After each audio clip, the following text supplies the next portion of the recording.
And now we're installed with that. Let's go find a shadow and I'll show you exactly what these look like.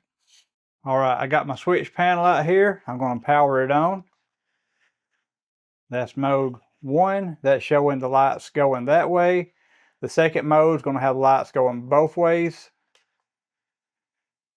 All right, let's go to mode 3, which is going to have lights going to the right. Mode 4 is custom. That one is programmable.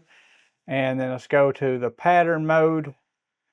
There's pattern 1, pattern 2, pattern 3, pattern 4, pattern 5, 6, 7, 8, 9, 10, 11, 12, 13, 14, 15, 16,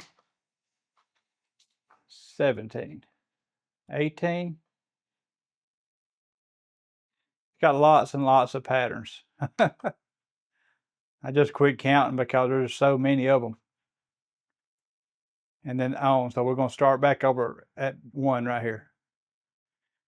And there we go. Lots of patterns, very bright light, beautiful effects. Will get somebody's attention in the bright daylight. It is daylight out here right now and I'm in my shop. But this right here will be very, very bright going down the road on a sunny day. If you're in the market for some emergency lights in your back glass, this right here is the way to go. I'm going to give these to my son-in-law. He is a first responder and I want him to be safe. And he's going to put these in his vehicle and that way people will see him coming and going. I've got him some for the front, I've got him some for the back, and I've got him some for the top. I'll show those next in the next video. Check these out, guys. These are terrific. I love them. He's going to love them and I believe you will too.